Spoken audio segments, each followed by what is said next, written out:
When we left off last time, we were talking about the properties of energy.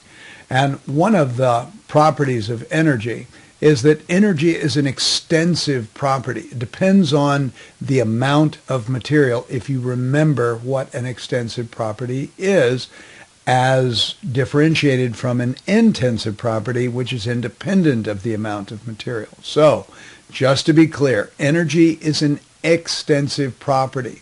So we can imagine that if I had a little tiny firecracker and I lit the fuse and the firecracker blew up, it's going to explode with a little explosion, release a little amount of heat.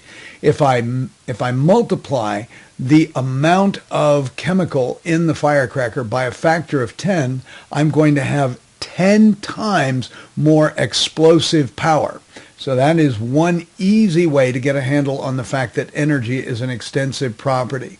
You drive around in your car. If you put a gallon of gas in your car, you're putting in a certain amount of energy that enables you to drive around for a little while. If you put 10 gallons of gas in your car, you can generally drive roughly about 10 times as far. So energy is an extensive property. Energy is also a state function. That is, it only depends on the current condition or state of the substance. So temperature is a state function. Pressure is a state function. Location. The value of a state function does not depend on the particular history of the sample, only its present condition. So with respect to energy, let's take a gallon of gasoline and let's light a match to it. What happens? Well, the gallon of gasoline will blow up in a fiery ball of heat, burn my eyebrows off. If I'm holding it too close, burn my hair off. And in general, it just explodes in one big puff of energy. Now, I can also take that same gallon of gasoline and I can put it into my car and I can drive around with it. That's called doing work. I'm taking a mass and moving it over a distance. But also, my engine is going to get hot. So there's going to be both heat and work that are produced from burning a gallon of gasoline in my car. Both the work and the heat are what we call path functions. They are not state functions. The amount of energy in the gallon of gasoline is the same whether I decide to light a match and blow up the gallon of gas or whether I put it in my car and I drive around, creating both work and heat. Enthalpy is a term that we use to express the amount of heat that's either absorbed in an endothermic process or released in an exothermic process under conditions of constant pressure. So endothermic reactions or endothermic processes, the system, remember, the system is the part of the universe that we're choosing to study, usually the chemicals. Heat flows into that system from the surroundings.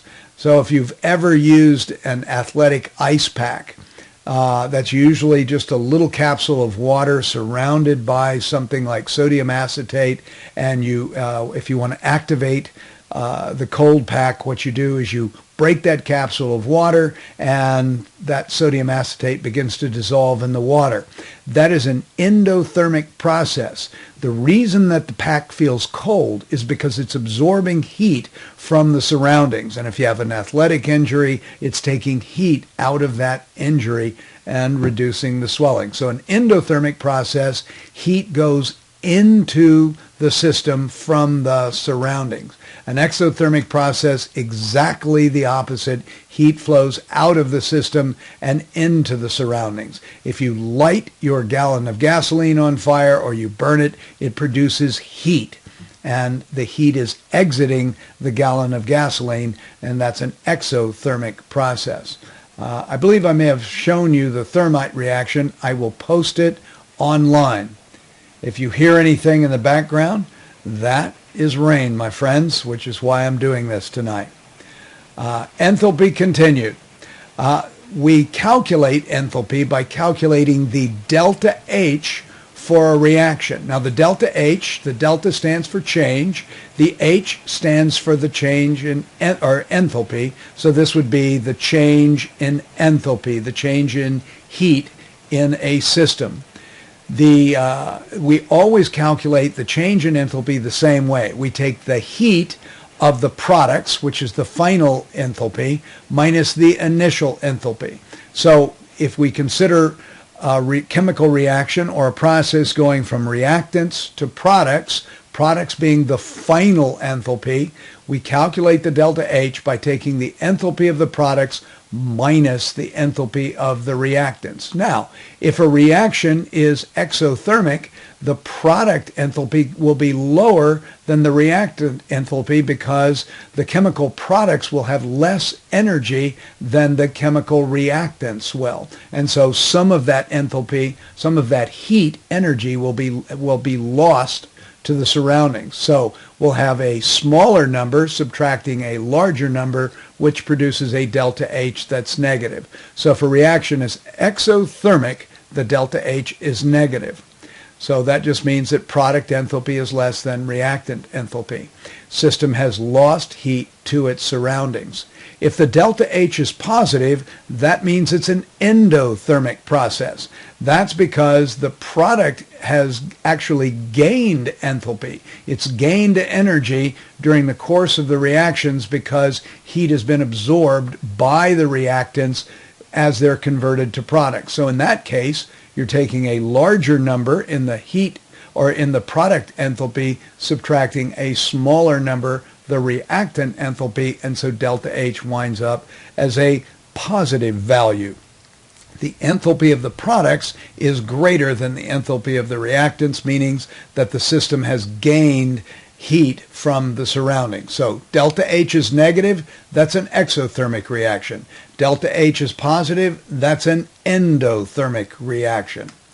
We can apply that.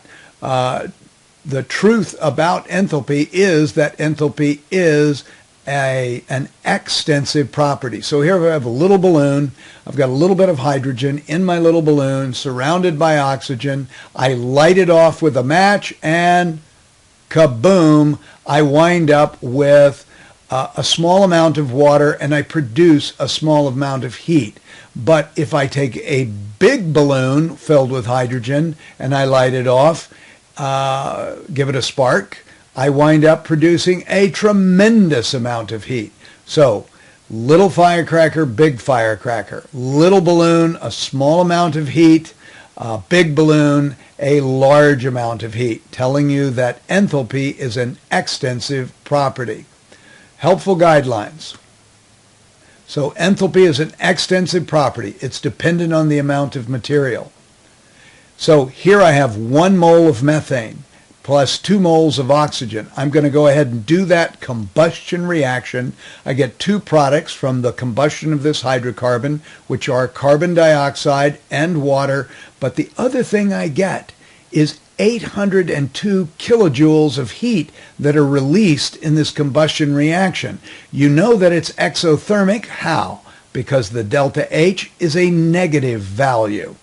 Now, if I double the amount of reactants, 2 moles of methane, 4 moles of oxygen, I get 2 moles of carbon dioxide, 4 moles of water, and the delta H is simply 2 times my 802 kilojoules, or a delta H of minus 1604 kilojoules.